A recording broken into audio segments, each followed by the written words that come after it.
Alhamdulillahirabbil alamin. Walladzi arsala rasulahu bil huda wa dinil haq liyudhhirahu 'alad dini kullih. Wa kafa billahi syahida wa asyhadu an la ilaha illallah wahdahu la syarikalah wa asyhadu anna Muhammadan abduhu wa rasuluh. Allahumma shalli ala Muhammad wa ala alihi wa ashabihi wa man tabi'ahum bi ihsanin ila yaumiddin. Ya ayyuhan nas ittaqu rabbakum alladzi khalaqakum min nafsin wahidah wa khalaqa minha zawjaha wa bassa minhuma rijalan katsiran wa nisaa'a wattaqullaha alladzi tasaaluna bihi wal arham innallaha kana 'alaikum raqiba. Wa ba'du, fa inna asdaqal hadisi kitabullah wa khairal hadyi hadyi Muhammadin sallallahu alaihi wasallam wa syarrul umuri muhdatsatuha fa inna kulla muhdatsatin bid'ah wa kulla bid'atin dhalalah wa kulla dhalalatin finnar. Ayolah ikhwah azza subhanahu wa ta'ala, alhamdulillah, syukur kita aturkan kepadanya nikmat yang diberikan kepada kita enggak mampu menghitungnya. Sejak kondisi kita aman, dan aman lebih mahal daripada makan dan minum. Doa Nabi Ibrahim, waj'al hadzal balada amina warzuqhu minas samarat la'allahum yashkurun, aw kama qala ta'ala, ya Allah, jadikan negeri ini negeri yang aman, penduduknya berilah rezeki buah-buahan, semoga mereka bersyukur. Sesuatu ketika disebutkan duluan menunjukkan lebih penting daripada yang lainnya. Ternyata aman lebih dulu daripada disebutkan rezeki, makan. Ini menunjukkan kepada kita bahasanya aman itu sangat mahal. Demikian juga kita sehat. Demikian juga kita masih terjaga istiqomah dengan Islam. Lebih penting lagi, kita berada di bulan Sya'ban hampir paruh. Semoga akidah kita terjaga, ibadah kita terjaga, akhlak kita terjaga, ketauhidan kokoh, ibadah khusyuk, pergaulan kita tidak menimbulkan permusuhan. Semoga Allah mengampuni dosa-dosa kita semuanya. Semoga saja Ramadan segera kita gapai. Maknanya kita berumur panjang dan bisa mendapatkannya dengan ibadah yang lebih semangat. Maka mulailah sejak dari sekarang. Mau memperbanyak puasa silahkan, memperbanyak Al-Quran monggo, memperbanyak sedekah luar biasa. Karena kullun ya'malu ala syakilatih, masing-masing orang berbuat sesuai kebiasaannya. Ketika belum Ramadan sudah senang sedekah, di Ramadan lebih senang. Ketika belum Ramadan sudah banyak membaca Al-Quran, ketika Ramadan lebih semangat. Sebelum Ramadan dia jaga akidahnya, ibadahnya, sholat malamnya, ketika Ramadan lebih luar biasa. Makanya kita wajib untuk menyiapkannya. Dan semuanya jangan sampai kita nodai dengan kesyirikan. Apa kesyirikan mendekati Ramadan? Memetri.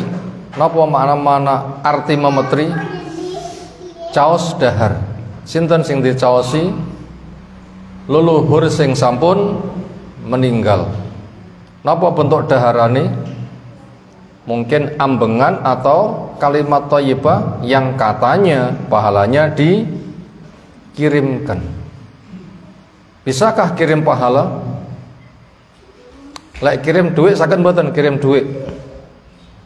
Saged, barangnya enak dipenlung nih ngoten nggih. Lek kirim pahala terus pun dicarane. Iki lho pahalaku nak sakku, tak wehne ngoten nggih. Nah, kita belum diberitahu akan amal kita diterima apa enggak. Kalau memang belum diberitahu, apanya yang hendak kita kirimkan? Tapi begitulah kondisi yang ada di masyarakat. Wong sing wis mati diberi sesuatu, tujuannya supaya dia paring iti pangestu, menjadi wasilah, menjadi wasitoh, menjadi pengantar, menjadi tempat penitipan, memanfaatkan aji mumpung wis cedek menya Allah aturno. Padahal orang mati itu belum dekat. Orang mati kita belum tahu nasibnya. Orang mati belum ketemu dengan Allah. Orang mati sudah tidak beribadah. Loh, untuk apa kita titipi? Lawang mereka tidak bisa melaksanakan. Dan itu merupakan hasil bisikan setan ketika diikuti. Itu namanya mengikuti langkah setan. Mengikuti langkah setan, taat pada bisikannya, itu masuk pada wilayah penyembahan. Nanti malah syirik. Syirik golek api tapi malah kecebur pada kesyirikan. Nah, ini kita wajib waspada. Mendekati Ramadan orang bersiap-siap. Dan seringnya dagangan pasar badhe mundak. Kapan? Badhe megengan. Nggih mboten? Larang kabeh. Itu wajib kita pahami untuk kita hindari. Jangan sampai kita terkena noda-noda kesyirikan. Makanya kita wajib belajar. Semoga kita terjaga. Jangan sampai semangat kita meraih fadilah Allah di bulan Ramadan itu hancur gara-gara kesyirikan. Semoga Allah memahamkan kita semuanya. Berikutnya kita masuk pada bab yang ke-39 dari kitab Tauhid Syekh At-Tamimi rahimahullahu taala. Temanya adalah berhakim kepada selain Allah dan selain Rasulnya. Penyusun buku mu'alif rahimahullah ta'ala pertama menukilkan beberapa ayat dari surah An-Nahl, yaitu 60 sampai 62. Kita baca sebagian, kita terjemahkan menyeluruh insyaallah. A'udzu billahi minasyaitonir rajim. Alam tara ilal ladzina yaz'umuna annahum amanu bima unzila ilaika wa ma unzila min qablik yuriduna ayyatahakamu ilat taghut wa qad umiru ay yakfuru bihi wa yuridu syaitanu ay yudillahum dhalalan ba'ida. Alam taro, apakah kamu tidak melihat? Artinya perintah sawangen gatekno. Ilaladina, kepada orang-orang yang yas'umun, mereka mengaku annahum amanu, sesungguhnya mereka itu beriman, ngaku beriman. Lihat kepada orang yang mengaku beriman, mengimani bima unzila ilaika, pada apa yang diturunkan kepada kamu, itu Al-Quran, Islam. Mereka mengaku katanya iman kepada kamu, masuk Islam, menerima Al-Quran. Wa ma unzila min qablik, dan juga iman pada apa yang diturunkan kepada umat dari sebelummu. Ada Taurat pada Nabi Musa, ada Injil pada Nabi Isa. Katanya mereka beriman. Tetapi apa buktinya di tengah pengakuan imannya? Apakah sesuai? Ternyata mereka punya keanehan. Maka perhatikan orang seperti itu, ngati-ngatilah. Yaitu yuriduna, mereka menginginkan ayatahakamu, untuk menyelesaikan hukum bukan kepada Allah, bukan kepada Rasul, tetapi ilat taghut, kepada taghut. Apa makna bahasa taghut? Makna bahasa melampaui batas. Idza taghal ma'u, ketika banyu wis togho nganti gunung-gunung kelelep, berarti banjiri pol, nanti ambir-ambir, Niku mana basa tagut ngoten niku. Lalu mana istilah tagut itu apa? Ma ubida min dunillah, apa saja yang disembah selain Allah dan dia ridho. Kalau pada bab sebelumnya orang yang mengaku sebagai ahli ilmu ternyata tidak mencukupkan dengan Al-Quran, tidak mencukupkan tafsir dari Rasul SAW, tidak mencukupkan praktek sebagaimana para sahabat bersama pemahamannya, tetapi mereka ngotak-ngatik hukum halal di haram nih, haram di haram nih. Itu banyak di masyarakat yang seperti itu. Merekayasa tafsir, ujung-ujungnya diikutkan kepada hawa nafsu. Tapi promosi ini petunjuk Allah, padahal itu adalah hawa nafsu. Ia promosikan, ia dorong-dorong masyarakat, ayo, ayo, ayo. Ketika mereka geruduk ikut, dia bangga, padahal itu adalah kesalahan. Maka dia juga termasuk taghut, yaitu apa yang ditaati selain Allah di dalam kemaksiatan, termasuk bid'ah-bid'ahnya, rekayasanya. Ia promosikan, diikuti, dia bangga. Itu masuk pada wilayah taghut. Ternyata ketika berhukum nggak kepada Allah, nggak kepada Rasul, tapi kepada taghut. Wa qad umiru, padahal mereka diperintahkan ayat furubi, supaya kufur kepada taghut. Mana ayat yang memerintahkan kepada kita taghut kufurono? Walaqad ba'asna fi kulli ummatin rasulan ani'budullah wajtanibut taghut. Dan setiap umat telah dikirim rasul. Yang tugas rasul mengajak pada umat, ayo Allah saja yang disembah. Kita terima wahyunya, kita terima paket tafsirnya, kita terima proyek percontohannya, nyembah Allah dengan cara Allah. Ini yang diajarkan. Dan jauhilah yang namanya taghut, sesuatu yang disembah, diibadahi, ditaati selain Allah di dalam kemaksiatan. Padahal mereka itu adalah diperintahkan kufurono, taghut seperti itu. Tapi kenyataannya mereka malah menjadikan sebagai hakim.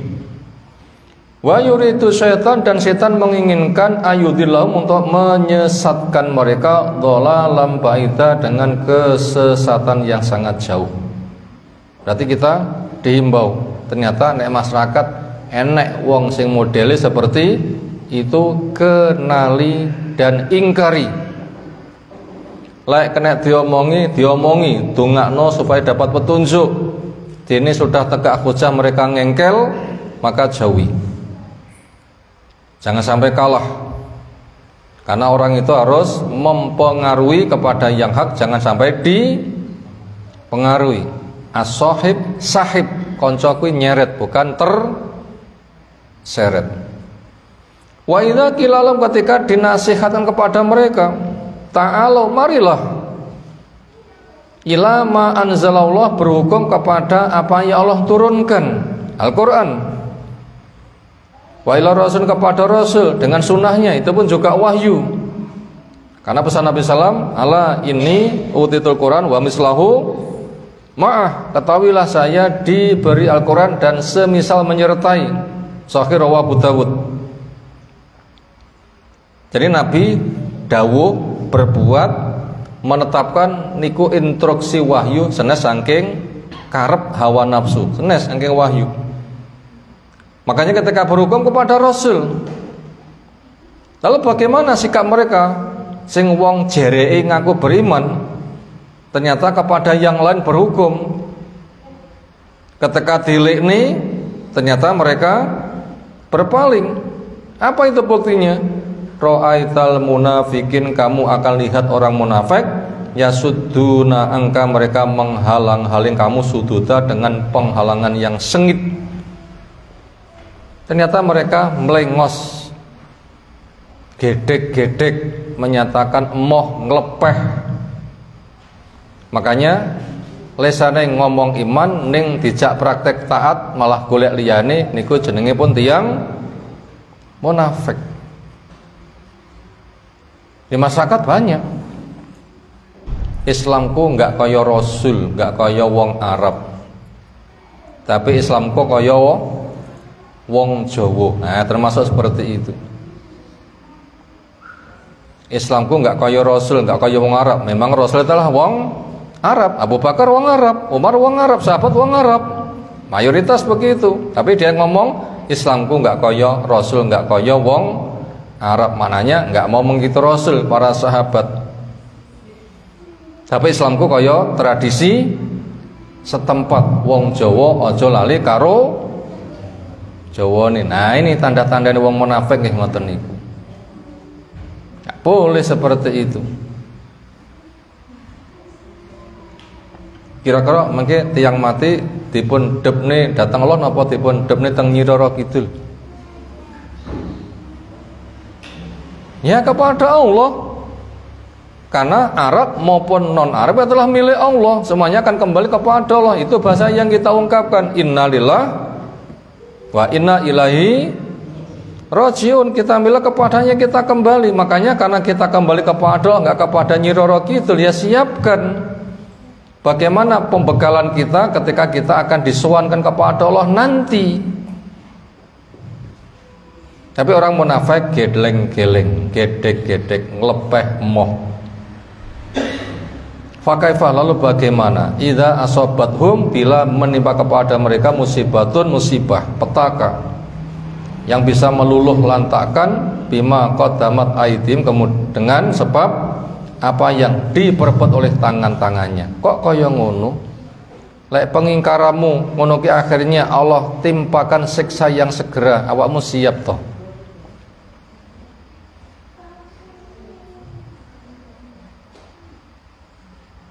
Nah gitu. Kita pun juga wajib menghindar supaya nggak menjadi korban mereka. Semaja'uka, kemudian mereka datang kepada kamu. Yahlifuna, bersumpah billah, menyebut demi Allah. In aradna, tidaklah itu semua kami kehendaki illa kecuali ihsanan, penyelesaian masalah dengan baik, wa taufiqa, dan perdamaian yang sempurna. Karepe bener ning carane pun salah. Tiyang menika dinyatakan bener pinten syarate? Mek niate tok karepe napa nggih perlu sak carane pun? Kedua-duanya. Kita enggak cukup. Yang penting kita satu Tuhan, sembah, sama-sama menyembah Tuhan dengan cara kerja sendiri-sendiri. Tidak bisa. Le Indonesia filsafatnya Bhinneka Tunggal Ika bene.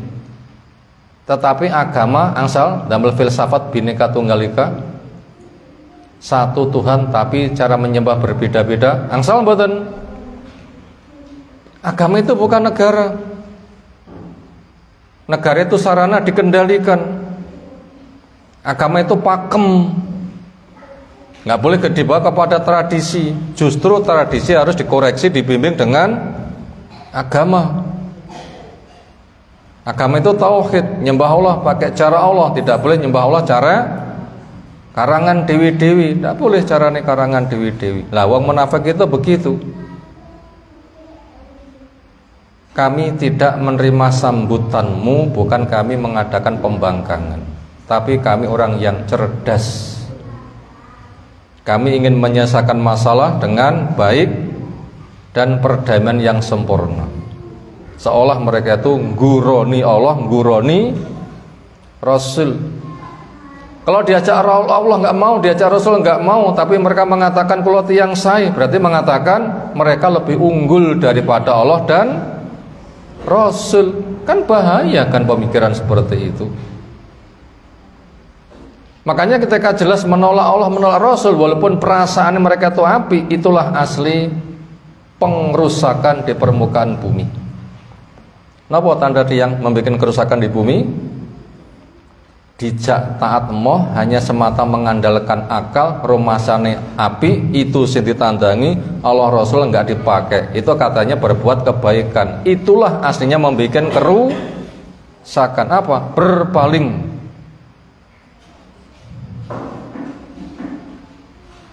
Ini jelas ayat yang ada sangat gamblang sekali. Itu contoh orang yang ngaku iman tetapi ketika diajak berhukum pakai hukum Allah mereka nggak mau, itu masuk kepada wilayah kesyirikan. Maka kita kaji di dalam kitab Tauhid. Makanya termasuk wilayah kitab Tauhid adalah wilayah hukum juga. Ada masalah mestinya Allah Rasul sebagai penyelesaian hukumnya, itu tandanya bertauhid. Tapi apabila tidak, ngaku Islam itu nggak ada gunanya. Kenapa? Islamnya wong munafik ya seperti itu, dan itu tidak diterima. Berikutnya mu'alif penyusun buku menukilkan ayat di Al-Baqarah yang ke-11. Wa idza qila lahum la tufsidu fil ardi qalu innama nahnu muslihun. Wa idza, dan ketika qila dikatakan lam kepada mereka, dinasihatkan, la tufsidu fil ardi, kalian jangan membuat kerusakan di bumi. Asli baik, asli maslahat, asli islah itu adalah menerima kitab Allah yang ditafsirkan dengan sunnah nabinya. Itu arti islah, itu arti ihsan, itu arti taufik, penyelesaian dengan baik, perdamaian sempurna, itu taat. Tapi apabila kalian ternyata nggak nompo kuwi golek liyane hanya semata mengedepankan akal, itulah asli membuat kerusakan di bumi. Tapi mereka ngomong innaman nahnu muslihun, bohong itu. Kalau memang berbuat islah ya taat. Wong itu membantah kalau berbuat islah yang mana? Berikutnya nukilan dari surah Al-A'raf yang ke-56. Wala tufsidu fil ardi ba'da islahiha. Wala tufsidu, dan kalian jangan membuat kerusakan fil ardi di bumi ba'da islahiha, setelah Allah membuat maslahat. Maslahatnya bumi dengan diturunkannya wahyu, diutusnya rasul, dibacakannya ayat, sehingga nyembah Allah pakai cara Allah, fungsi akal, memahami wahyu dengan benar lalu taat, itu namanya islah. Dan ini telah ditegakkan karena Quran sudah diturunkan, Nabi sudah diutus, proyek para sahabat telah sempurna, maka taatilah. Tetapi mereka mengatakan moh, makanya Allah mengatakan wala tufsidu, kamu jangan suka bikin kerusakan. Bumi kuwi sapi, wis enek wahyu, enek rasul, ya ada percontohan, Allah menjaga. Nek pengen apik kuwi carane. Aja pengen apik tapi menentang, tapi ngomong aku apik. Apik yang mana? Berikutnya nukilan Al-Maidah yang ke-50. Afa hukmal jahiliyati yabghun? Maka apakah kepada hukum jahiliyah yang mereka pakai? Wa man ahsanu minallahi hukman liqaumin yuqinun. Hukum siapa lagi yang paling bagus kalau bukan hukumnya Allah buat orang yang mau yakin? Napa mana jahiliyah? Perilaku sing boten sejalan kalih wahyu, perilaku sing boten sejalan kalih rasul, niku perilaku jahiliyah. Hukum yang enggak sejalan dengan Al-Quran, hukum yang enggak sejalan dengan rasul, namanya hukum jahiliyah. Sudah ada Quran, ada sunnah, jelas hukumnya, gamblang, nyata. Tapi kenapa? Ternyata mereka malah membuat hukum jahiliyah. Walaupun ngaku pinter, tapi selain Allah, selain Rasul, itu namanya jahiliyah. Berikutnya nukilan hadis yang kata Imam Nawawi sahih, kata pakar yang lain tidak sahih. Ketika digabung maknanya sahih. Daripada membuat bahasa sendiri, kita bikin bahasa ini. Kenapa? Secara lafadz hadis ada khilaf, tetapi secara makna benar. Yaitu la yu'minu ahadukum, tidak sempurna iman satu di antara kamu hatta yakuna sehingga ada hawa nafsunya tabaan mengikuti lima jitubi dengan apa yang saya bawa. Iman itu satu tingkat apa kathah tingkat? Ibaratipun tiyang sing sakit niku lorone padha napa mboten padha? Ibarat tiyang cakep niku kadar cakepe sami nggih. Demikian juga surga, sama nggih derajate? Tidak. Ibaratnya sing jenenge panas wonten sing mek anget. Wonten sing panas, wonten sing panas, wonten sing pol. Berarti kadarnya berbeda-beda. Surga pun juga demikian. Ada surga tertinggi paling tengah. Surga napa? Firdaus, yang ke sana kita diperintahkan. Idza sa'altal jannata fas'al al-firdausa. Bila kamu nyuwun kepada Allah untuk diberi surga, mintalah surga firdaus. Salah satu sisi begitu, itu paling tinggi, paling tengah. Ada yang lain, orang ke surga itu keluarnya dari neraka paling akhir, masuknya juga paling akhir. Ada juga masuk surga karena syafaat, karena dicawuk oleh Allah Ta'ala. Ini menunjukkan kadarnya berbeda-beda. Maka demikian juga kadar iman. Sekarang kita akan melihat kadar iman yang sempurna gimana tandanya. Makanya lafaz la yu'minu ada pada hadis ini, maknanya adalah tidak beriman secara sempurna. Bagaimana yang sempurna? Hatta yakuna sehingga ada. Ini tanda sempurna. Hawahu kemauannya taban ikut lima jitubi terhadap apa yang saya bawa. Menawi Allah bikin ketetapan, menawi Rasul bikin ketetapan, proyek percontohan cara beramal sampun gerjelas, dia menika lilo legowo siap kandi samina wa'a tokna. Itu tanda iman yang sempurna. Ning menawi lewo-lewo, napa lewo-lewo niku? Semoyo, randang-tandang, alasan, jere cek ngeluk boyok ngoten nggih. Engko dhisik, randang-tandang, engko dhisik. Tak ngopi dhisik. Itu namanya menunda-nunda. Itu tandanya tidak sempurna. Maka kita waspada. Lek pas enggak sempurna kena musibah mati itu sangumu apa? Napa sangune? Cek mending semata mboten sempurna, lek malah pas dosa. Napa mboten malah coto? Rugi besar. Nah begitu. Ini tanda iman yang sempurna adalah ketika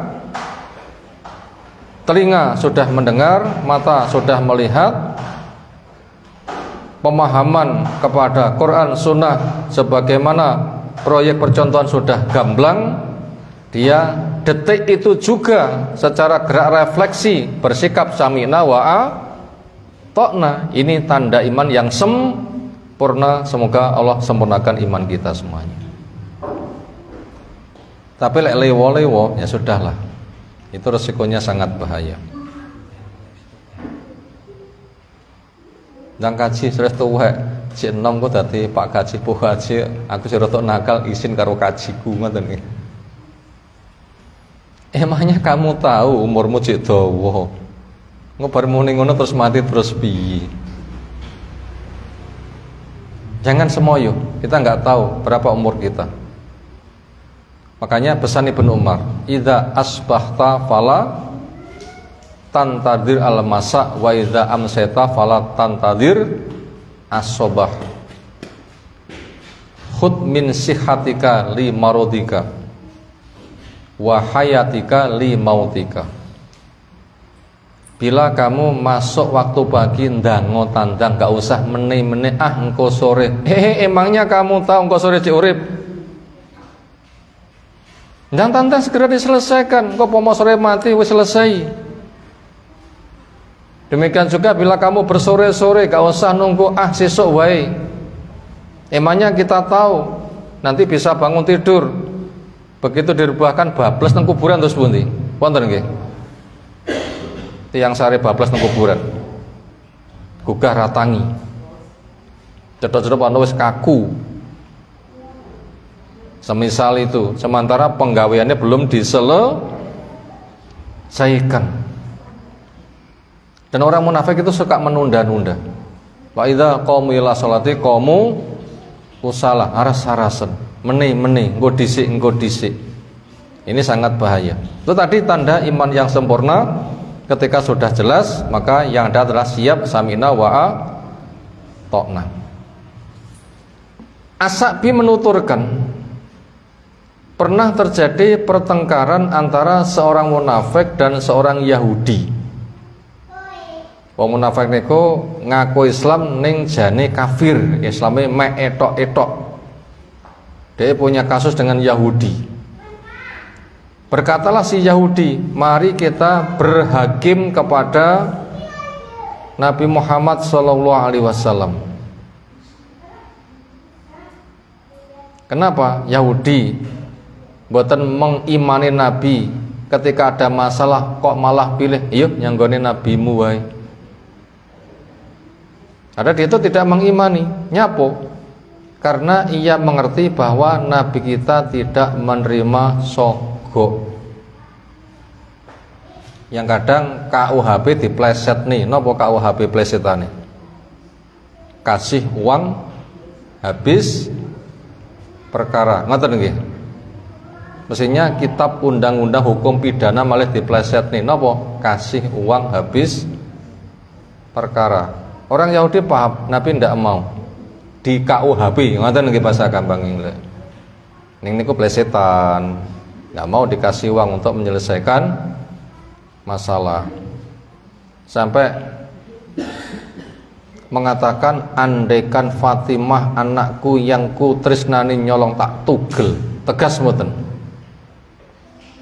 Nganti anak sing paling pun tresnani tegas. Itu menunjukkan enggak terima apa? Suap. Nuku hukum. Sedangkan orang munafik itu berkata, mari kita berhakim kepada orang Yahudi, yaitu Ka'ab bin Ashraf, tokohmu. Karena ia tahu bahwasannya mereka menerima uang riswah sogok.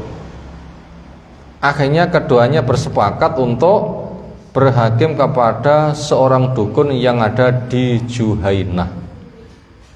Berkaitan dengan mereka, turun ayat di atas, yaitu surah An-Nisa 60-63. Kalau begitu, berhukum kepada selain Allah, masuk kelasnya datang kepada perdukunan, sama-sama syirik. Biasanya wonten masyarakat sing tiyang lewo-lewo gah dihukumi ndamel hukum Islam niku napa biasane? Napa? Warisan, nggih. Napa biasane? Warisan, njaluk padha ngoten nggih.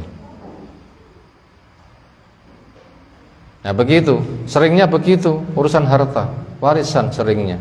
Sing lewo-lewo. Enggak mau pakai ketetapan Allah, lidzakari mislu hadil unsain. Laki-laki dapat double daripada perempuan.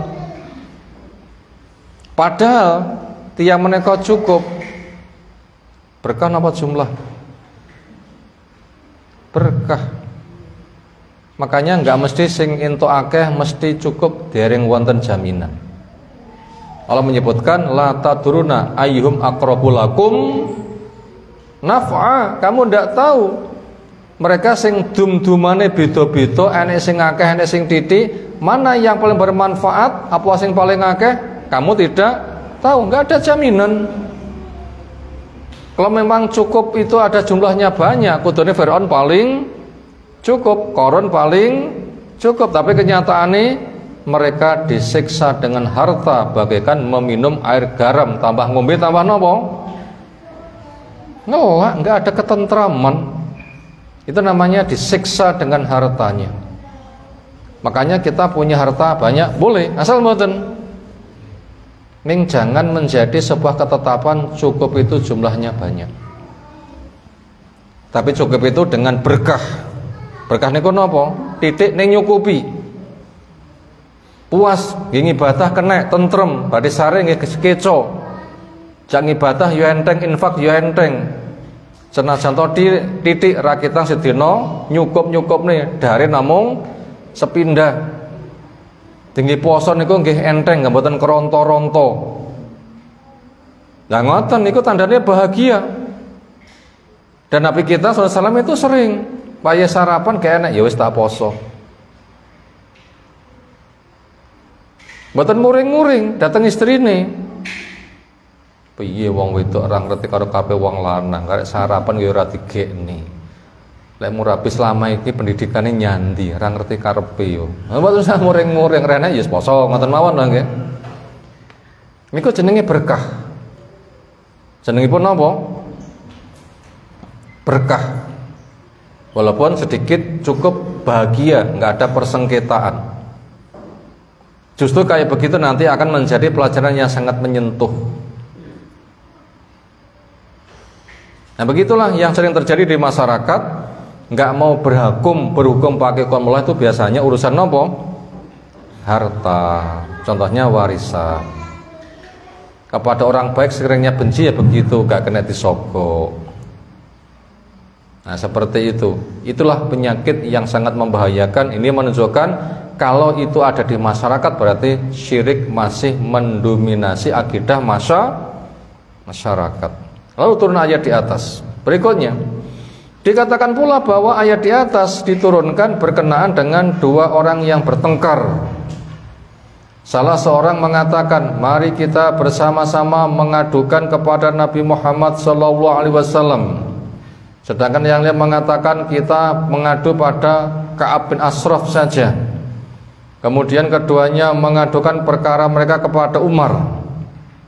Salah seorang di antara keduanya menjelaskan kepadanya tentang kasus yang terjadi. Lalu Umar berkata kepada yang tidak rela dengan keputusan Nabi SAW, benarkah demikian? Kamu tidak terima dengan keputusan Nabi? Ia menjawab, iya. Akhirnya dihukumlah orang itu oleh Umar dengan dipancung pakai pedang. Begitu menyatakan, moh aku kepunten Rasul, sabet gulune tugel. Nah begitu. Ini menunjukkan Umar paham. Orang yang tidak terima hukum Allah, hukum Rasul, berarti dia telah murtad. Setelah ditegakkan hujah, betulkah? Iya, langsung kena hukuman. Sangat mengerikan kan kasus seperti itu. Berapa banyak masyarakat yang seperti itu. Bahkan malah ngelek hukum Allah, penindasan, merampas hak asasi, nggak mengenal namanya emansipasi. Yang ada eman sapi nih, ngoten nggih, eman si sapi ngoten nggih. Itu menunjukkan cintanya kepada dunia pol. A'udzubillahi min dzalik. Selesai kita membaca materi. Berikutnya kita masuk kepada rangkuman. Semoga semakin jelas. Apa saja rangkumannya? Mau dicatat silahkan. Nomor 1, arti hukum. Secara bahasa hukum artinya perintah, hukuman. Ini mana kamus? Mana bahasa? Mana kamus napa? Hukum niku perintah, hukuman atau ketetapan peraturan. Itu makna bahasa. Yang B makna istilah, hukum ialah peraturan pemerintah untuk menjaga kebenaran, yaitu al-haq. Peraturan pemerintah untuk menjaga kebenaran. Kebenaran itu bahasa syar'inya al-haq. Al-haqqu mir rabbika. Peraturan pemerintah untuk menjaga kebenaran. Koma, menyelesaikan masalah. Yang benar mendapatkan haknya, yang salah mendapatkan keadilannya. Ini makna hukum secara istilah. yaitu peraturan pemerintah untuk menjaga kebenaran. Pemerintah punya peraturan untuk menjaga kebenaran, untuk menjaga al-haq.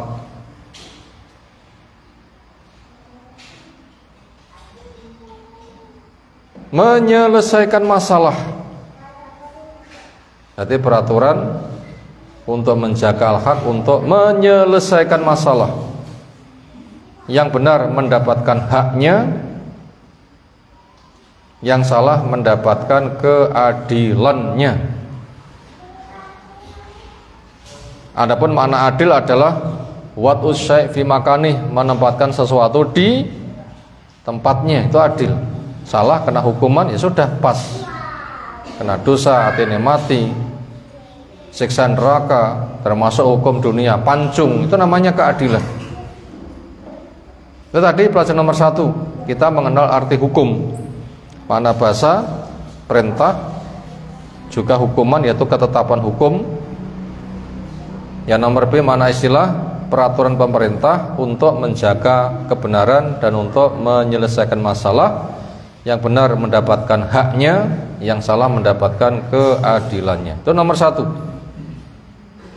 Berikutnya nomor 2, pemerintah dengan segenap fasilitasnya.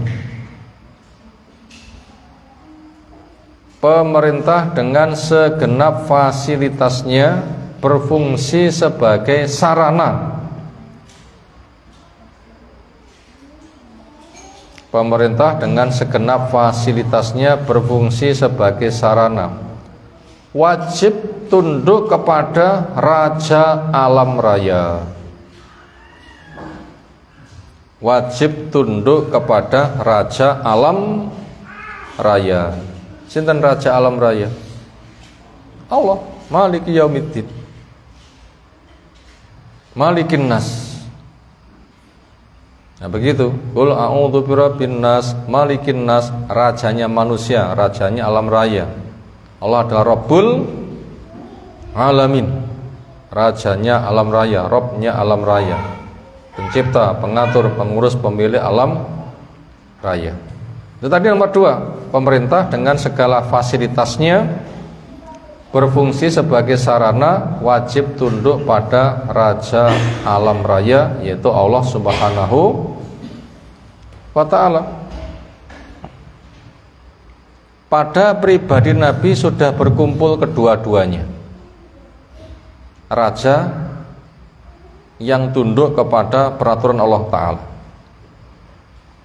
Pada diri Abu Bakar sudah berkumpul pada dirinya raja juga tunduk pada Allah Ta'ala, menjaga hak. Nabi tunduk jadi raja, menjaga hak. Abu Bakar menjadi khalifah, penuh dengan ilmu, menjaga Islam.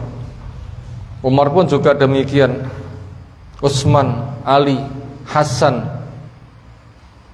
Bani Umayyah, walaupun personnya ada salahnya. Bani Abbasiyah, walaupun personnya ada kesalahannya.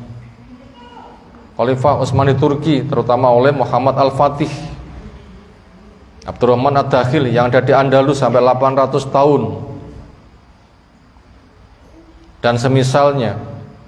Maka pada diri mereka telah terjelma sebagai waliul amri, mengendalikan masyarakat, dan pemahaman agamanya mumpuni, sehingga mereka betul-betul menjadikan pemerintahnya sebagai sarana untuk menjadi fasilitas tegaknya agama Allah, karena mereka wajib tunduk kepada Raja Alam Raya, yaitu Allah Subhanahu wa ta'ala. Di Indonesia pun juga punya gejala dengan segala kekurangannya. Apa?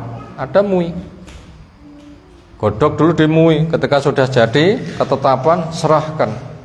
Dini wis serahkan, dikerjakan apa enggak, itu urusan lain. Tetapi prosesnya itu proses yang benar.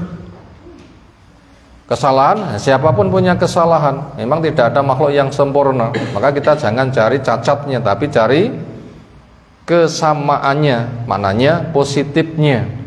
Kekurangannya kita benahi. Itu menunjukkan dosa-dosa masyarakat yang kurang bersyukur, sehingga pemerintahmu juga tidak sempurna. Kenapa? Kamu masih gudang cacat.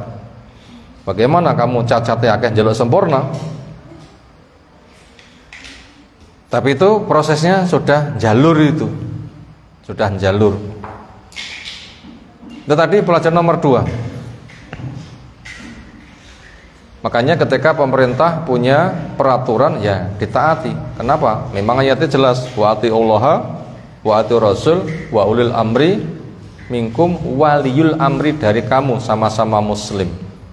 Yang dia memegang pemerintahan dengan segala fasilitasnya memang sebagai sarana untuk menjaga al-haq, yang wajib tunduk kepada Raja Alam Raya, tapi manusia banyak kesalahannya. Pelajaran nomor 3, ulama dan umara bila salah tidak boleh ditaati kesalahannya. Ulama dan umara bila punya kesalahan tidak boleh ditaati kesalahannya. Walaupun ulama salah, salah nggih salah. Walaupun umara salah, salah nggih salah. Makanya ketika imam salah, dipun elene apa dipun nih? Elene, subhanallah. Ngisa kutune papat namung telu, subhanallah, berarti kurang 1. Enggak boleh taat kepada kesalahan. Buktinya itu diingatkan. Sampai sholat saja imamnya enggak boleh ditaati ketika salah, diingatkan dengan subhanallah. Demikian juga umara ketika salah, salahnya juga enggak boleh untuk ditaati. Adapun cara itu pembahasannya luas, tapi kita mengambil sisi pokoknya dulu, bahasanya siapapun bila salah tidak boleh untuk ditaati. Nomor 4, taat bagian dari penghambaan dan peribadatan. Taat itu bagian dari penghambaan dan peribadatan. Taat pada maksiat bagian dari kesyirikan.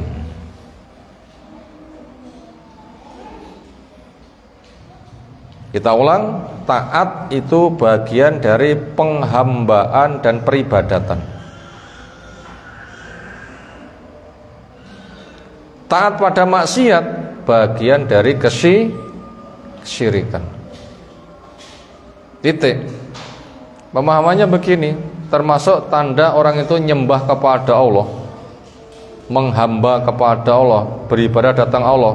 Apa diantara perlakuan dia? Taat, ingatan ya? Wa atiullaha wa atiur rasul. Jelas kan? Buktikan penghambaanmu bahwa kamu menyembah kepada Allah, beribadah kepada Allah, yaitu taati peraturannya, perintahnya tandas, wa atiullaha wa atiur rasul. Itu menunjukkan taat bagian dari penghambaan dan peribadatan. Makanya taat kepada kemaksiatan termasuk bagian dari kesyirikan. Kenapa? Menghambanya, ibadahnya enggak kepada Allah tapi kepada hawa nafsu.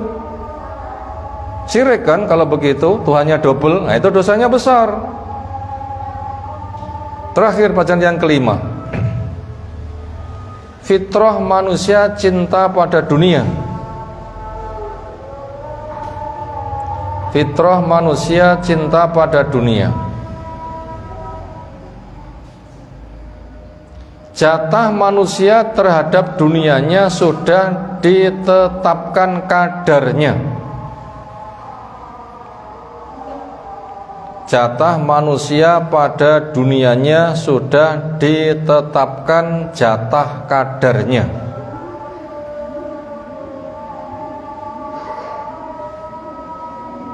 Kecintaan pada dunia jangan mengalahkan cinta pada Allah. Kecintaan pada dunia jangan mengalahkan kecintaan pada Allah. Ketika diuji dengan dunia, kembalikan kepada penjatahan Allah Ta'ala. Ketika diuji dengan dunia,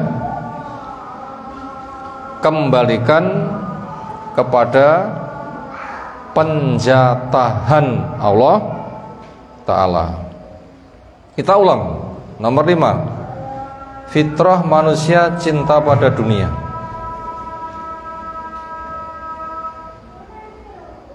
Jatah manusia tentang dunianya telah ditetapkan kadarnya. Kecintaan pada dunia jangan mengalahkan cinta pada Allah Ta'ala. Ketika diuji dengan dunia, kembalikan kepada penjatahan Allah Ta'ala. Kita urai, fitrah manusia cinta pada dunia. Kita datang dunia demen mboten? Sugi, omahe apik, kendare pun apik, duite pun akeh, makanane pun enak, sandangane resik-resik. Demen mboten? Nggih mesti demen. Itu yang pertama. Yang kedua, kita wajib memahami bahwasanya jatah orang itu wis enek ketetapannya. A piro, B piro, C piro. Pun wonten apa dereng? Sampun, cuma kita dereng diparingi sumerap. Kita belum diberi tahu piro jatahmu, tapi pun wonten, cuma kita nggak diberitahu jatahmu piro.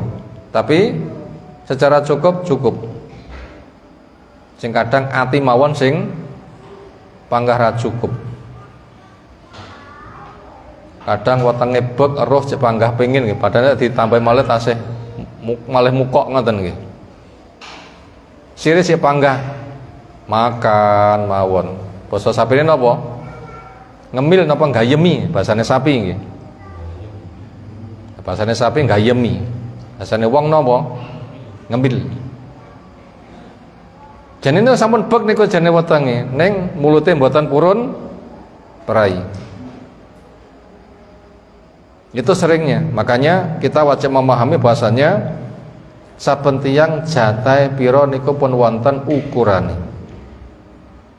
Berikutnya, kecintaan kita kepada dunia jangan melebihi cinta kita kepada Allah. Kudune Allah langkung kita tresnani.